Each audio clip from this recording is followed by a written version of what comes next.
Diduga dikeroyok oleh teman-temannya usai pesta minuman keras. Seorang anak jalanan tewas dan jenazahnya dibuang ke Sungai Banjir Kanal Barat, Kota Semarang. Ugal-ugalan di jalan, pecatan anggota TNI menabrak mobil patwal Polres Kendal. Gara-gara mengikuti aplikasi Google Maps, pemotor tersesat di tengah hutan.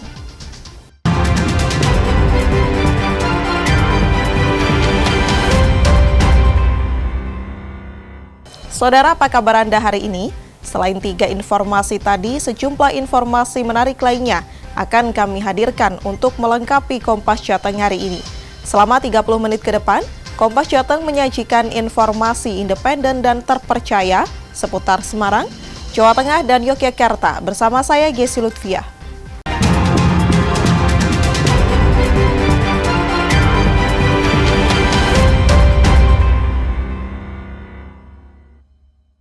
Kita awali Kompas Jateng pagi ini dengan informasi misteri temuan jenazah perempuan muda tanpa identitas dan masih mengenakan helm berwarna merah di wilayah Kecamatan Purwokerto Timur akhirnya terungkap. Korban adalah remaja berusia 15 tahun, warga Kabupaten Brebes. Ia merupakan korban pembunuhan yang dilakukan oleh seorang pria warga Kabupaten Banyumas. Satuan Reserse Kriminal Polresta Banyumas berhasil mengungkap misteri temuan jenazah perempuan muda yang masih mengenakan helm di Kelurahan Sokanegara, Purwokerto Timur, Kabupaten Banyumas. Identitas korban yakni remaja berinisial FN, berusia 15 tahun, warga Kecamatan Bakuyangan, Kabupaten Brebes. Polisi menyebut penyebab kematian korban karena dibunuh oleh seorang pria bernama Kiswanto alias Boing, warga Kecamatan Aji Barang, Kabupaten Banyumas. Polisi menyebut motif pelaku melakukan pembunuhan karena sakit hati. Pelaku dijerat dengan Undang-Undang Perlindungan Anak dengan ancaman pidana 15 tahun. Sekitar pukul 22.00 di depan rumah nomor 41 Jalan Ahmad Yani, RT 04 RW 09, Sokanegara, Purwokerto Timur, Banyumas. Adapun modus operandinya yaitu tersangka melakukan tindakan kekerasan terhadap korban dengan cara mencekik leher dan membekap mulut korban hingga meninggal dunia. Motif daripada tersangka tersinggung dengan kata-kata korban mengatakan bahwa alat kelaminnya kecil. Barang-barang bukti sudah berhasil kita sita. Sebelumnya sesosok jenazah perempuan muda ditemukan tergeletak di Jalan Perkampungan, Kelurahan Sokanegara, Purwokerto Timur, Kabupaten Banyumas, Jawa Tengah pada Senin 2 Juni lalu. Saat ditemukan, jenazah masih mengenakan helm berwarna merah dan berpakaian lengkap. Meski mengenakan helm, namun tidak ditemukan kendaraan bermotor di wilayah tersebut. Namun kondisi mulut dan hidung korban berbusa saat ditemukan. Pelaku berusaha menghilangkan jejak dengan membuang SIM card handphone korban bersama barang bukti lainnya. Bayu Nur Sasongko, Kompas TV, Banyumas, Jawa Tengah. Kita bergeser ke Kota Semarang, Saudara. Sebuah video viral di media sosial memperlihatkan sejumlah orang membuang tubuh manusia ke Sungai Banjir Kanal Barat, Kota Semarang. Diduga korban yang merupakan anak jalanan dikeroyok oleh teman-temannya usai berpesta minuman keras hingga meninggal dunia. Dalam video memperlihatkan korban dibuang ke Sungai Banjir Kanal Barat, Kota Semarang. Pengambil gambar yang memergoki kemudian menghardik dan menanyakan apa yang dilakukan oleh sejumlah orang tersebut. Kamera juga memperlihatkan tubuh korban yang terlihat lemas terjatuh ke dalam sungai. Setelah kejadian, warga segera menyusuri aliran sungai untuk mencari korban. Tubuh korban akhirnya ditemukan dalam kondisi tidak bernyawa. Itu awalnya minum-minum, terus paling ada salah pahaman bertengkar terus buang ke sungai. Terus tadi yang angkat warga. Dipukuli berarti ya Pak? Dipukuli. Tapi yang mabuk-mabuk ada berapa sekitar orang Pak? Kurang tahu ya, paling ada 6, soalnya yang 2 lari nggak ada. Oh. Terus yang tadi di sini tuh yang apa yang ikut memukuli atau mungkin Kurang tahu kalau itu. Tadi Itu teman-teman- katanya dijadikan saksi dulu. itu teman-teman semua minum bareng teman-teman gitu. Teman-teman semua. Itu mereka di sini apa toh Mas itu?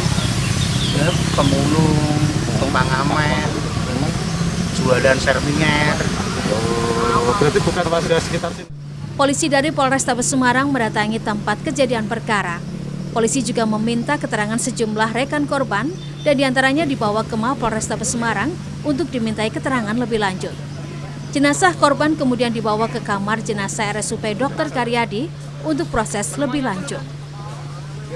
Heri Widodo, Kompas TV, Semarang, Jawa Tengah. Ugal-ugalan di jalan, pecatan anggota TNI menabrak mobil patwal Polres Kendal. Informasinya sesaat lagi hanya di Kompas Jateng.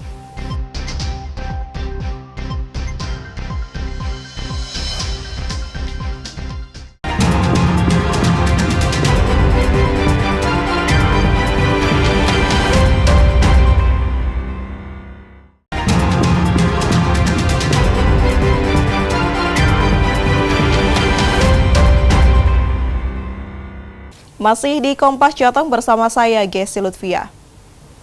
Aksi koboi jalanan dilakukan oleh pecatan anggota TNI dengan mengendarai mobil ugal-ugalan. Pelaku bahkan nekat menabrak mobil polisi saat diminta berhenti.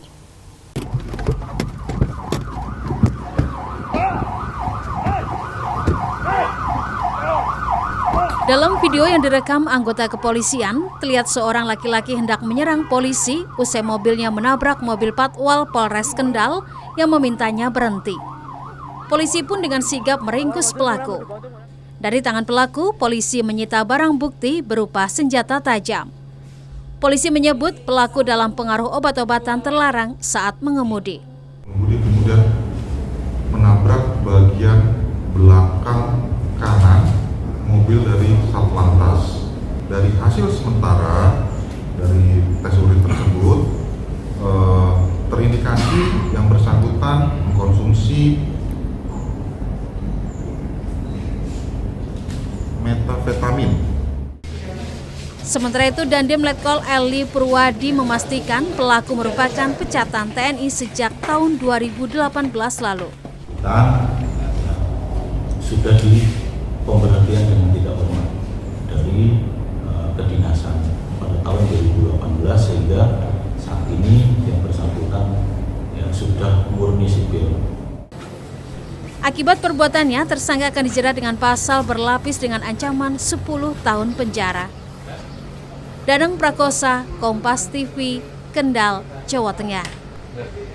Sementara itu, saudara, seorang pria warga Jepara, Jawa Tengah ditangkap aparat kepolisian Polres Pemalang lantaran nekat menipu teman wanitanya demi melarikan sepeda motor yang dimiliki para korban. Untuk memuluskan aksinya, pelaku mengaku sebagai anggota TNI Polri. Seorang pria berinisial Y warga Jepara tak berkutik saat ditangkap unit reskrim Polsek Pemalang dan Satreskrim Polres Pemalang saat hendak kabur ke Jakarta dengan menggunakan bus. Pria berusia 33 tahun tersebut diduga menipu 3 teman wanitanya demi melarikan sepeda motor yang dimiliki para korban. Untuk memuluskan aksinya, tersangka sengaja berkenalan dengan para wanita mengaku sebagai anggota polisi atau TNI. Awal mula pelaku memulai aksinya dengan berkenalan secara langsung dengan korban, lalu meminta nomor telepon untuk melanjutkan komunikasi. Setelah itu, tersangka kemudian mengajak korban untuk jalan-jalan dan menjanjikan akan dikenalkan dengan orang tuanya, dengan berboncengan mengendarai sepeda motor korban. Namun di tengah jalan, korban disuruh turun dan motor dibawa kabur. Laporan dari para korban, Polres Pemalang langsung melakukan berbagai rangkaian penyelidikan dan alhamdulillah berhasil mengamankan tersangka saat berada di dalam bus yang melintas di wilayah Pemalang di tengah perjalanan dari arah Semarang menuju Jakarta. Polres Pemalang juga telah berhasil mengamankan sejumlah barang bukti di antara 3 unit sepeda motor milik ketiga korban perempuan yang melaporkan perbuatan tersangka di Polres Pemalang.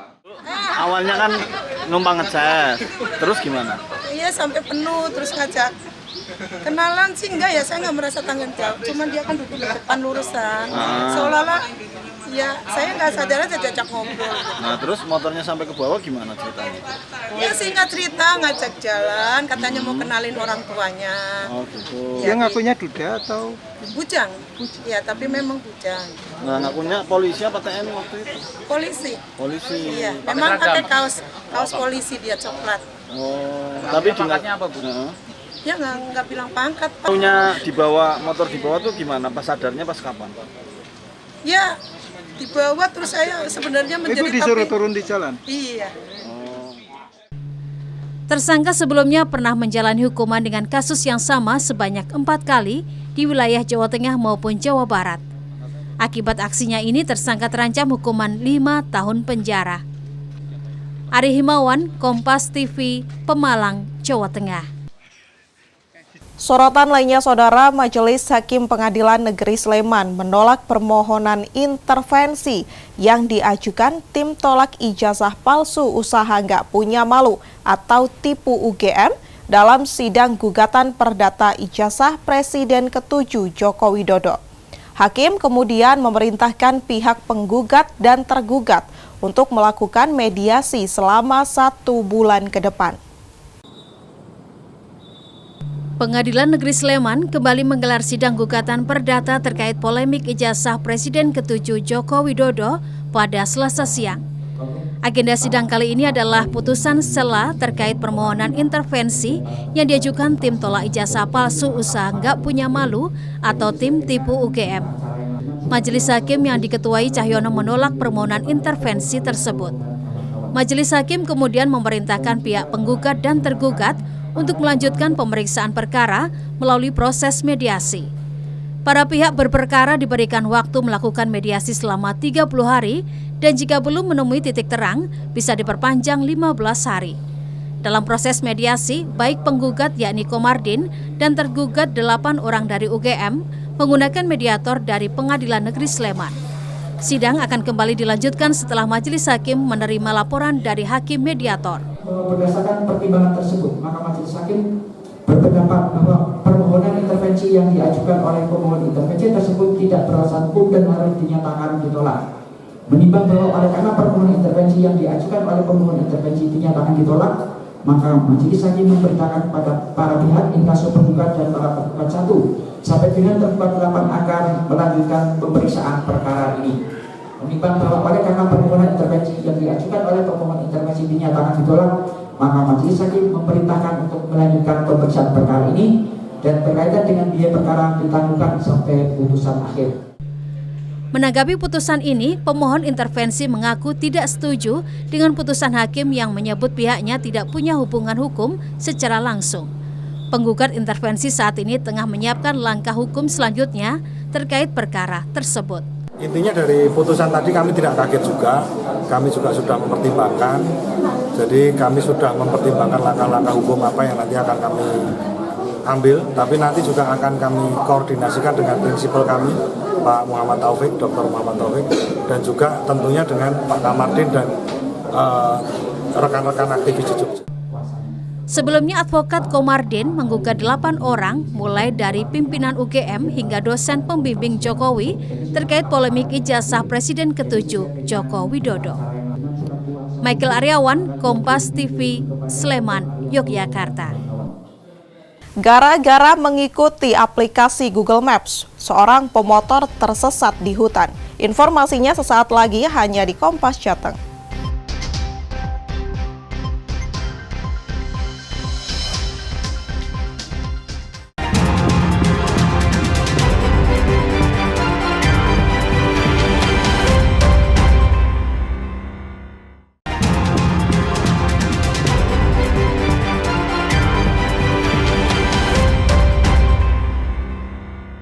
Terima kasih Anda masih di Kompas Jateng bersama saya, Gesi Lutfia.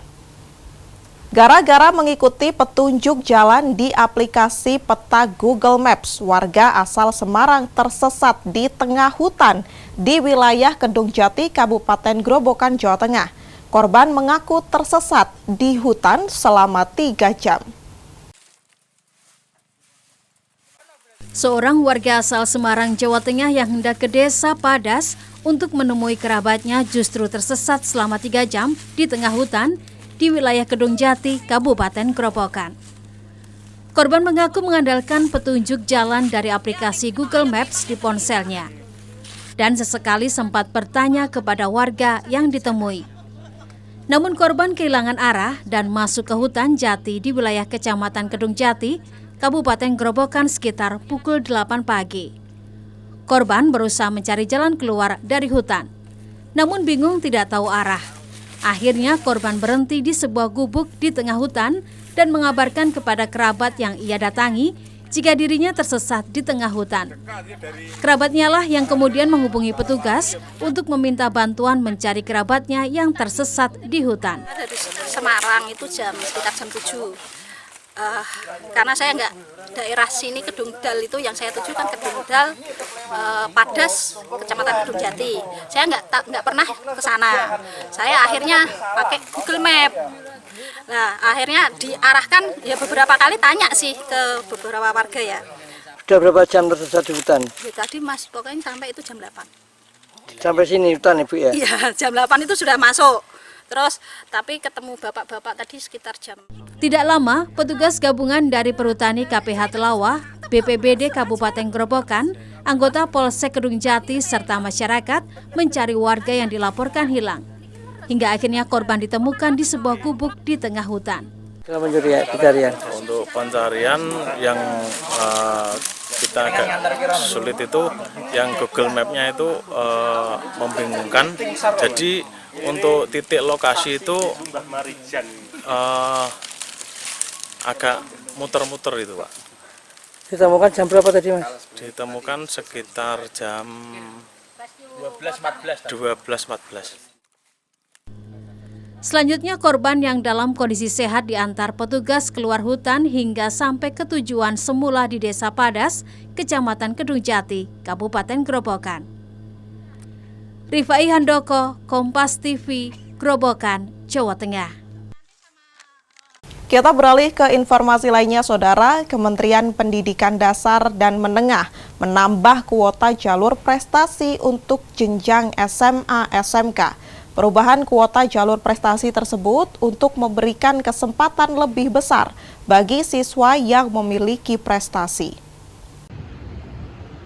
Kuota jalur prestasi untuk jenjang SMA negeri di wilayah Provinsi Jawa Tengah pada sistem penerimaan murid baru atau SPMB tahun 2025 dinaikkan menjadi minimal 30%. Sebelumnya, pada penerimaan peserta didik baru atau PPDB, kuota jalur prestasi SMA adalah sisa kuota sekolah. Pelaksana Harian Sekretaris Dinas Pendidikan dan Kebudayaan Provinsi Jawa Tengah, Roberto Agung Nugroho mengatakan, perubahan kuota jalur prestasi berdasarkan pertimbangan dan masukan dari sejumlah pemerintah provinsi dan kabupaten kota untuk memberikan kesempatan lebih besar bagi siswa yang memiliki prestasi. Terkait dengan pengurangan jumlah kuota ataupun persentase per jalur ini, tentunya dari sisi pemerintah kita sebenarnya ini lebih adil, karena tahun kemarin untuk zonasi lebih tinggi, kemudian prestasi sangat rendah dan afirmasi juga sangat rendah. Dan ini sebenarnya dari pusat juga untuk mempertimbangkan masukan-masukan dari beberapa provinsi maupun kabupaten kota, dan tentunya dengan pertimbangan yang merata, yang hampir imbang, ini juga tentunya akan memudahkan ataupun juga akan memberikan kelonggaran bagi warga masyarakat sesuai dengan kemampuan dari masing-masing. Nah, untuk seleksi SPMB Sekolah Menengah Kejuruan atau SMK, kuota jalur prestasi minimal 75%, jalur afirmasi minimal 15%, dan jalur domisili terdekat minimal 10%. Febriana Mila, Kompas TV, Semarang, Jawa Tengah. Sementara itu, Saudara, dalam 2 minggu terakhir, Ombudsman Jawa Tengah menerima 11 aduan terkait pelaksanaan sistem penerimaan murid baru atau SPMB 2025. Aduan tersebut diantaranya terkait titik koordinat, jalur afirmasi, dan siswa yang tidak mendapatkan surat keterangan lulus atau SKL dari sekolah asal sehingga tidak bisa mendaftar SPMB. Dari 11 aduan dan konsultasi yang disampaikan oleh wali murid, 9 aduan diantaranya sudah berhasil diselesaikan dan saat ini masih mengadvokasi 2 kasus yang belum selesai. Kasus tersebut adalah mengenai masalah titik koordinat pada pendaftaran sekolah jalur zonasi dan masalah siswa dari salah satu sekolah swasta yang belum menerima surat keterangan lulus atau SKL sehingga tidak dapat mendaftar SPMB. Untuk masalah terkait titik koordinat ini biasanya muncul jika data pokok pendidikan atau Dapodik berbeda dengan data terbaru dari surat kartu keluarga. Sementara untuk kasus siswa yang belum menerima surat keterangan lulus atau SKL dari sekolah asal, saat ini Ombudsman Jawa Tengah sedang melakukan langkah persuasif ke pihak terkait agar siswa yang bersangkutan dapat mendaftar ke sekolah tingkat selanjutnya. Sampai dengan saat ini pengaduan yang masuk ya, kita bedakan antara pengaduan dengan konsultasi, ada sekitar 11. Nah dari 11 itu kami sampaikan mayoritas sudah ada penyelesaian atau tindak lanjut. Yang belum ada penyelesaian, satu terkait dengan data afirmasi yaitu siswa miskin, dan juga ada yang terkait dengan titik koordinat. Tapi untuk hal-hal yang lain sudah ada penyelesaian. Sementara untuk jumlah aduan yang masuk di awal proses pendaftaran sekolah di tahun 2025 relatif lebih menurun jika dibandingkan dengan PPDB 2024 lalu. Dan untuk mengawal jalannya SPMB Jawa Tengah 2025, Ombudsman Jawa Tengah tetap membuka layanan pengaduan hingga Agustus nanti. Jinawi Rana Putri, Kompas TV, Semarang, Jawa Tengah. Informasi tadi sekaligus mengakhiri Kompas Jateng hari ini. Saya, Yesi Lutfia, mewakili kerabat kerja yang bertugas mengucapkan terima kasih atas perhatian Anda. Selamat mengikuti acara kami selanjutnya, Kompas TV, independen, terpercaya. Sampai jumpa.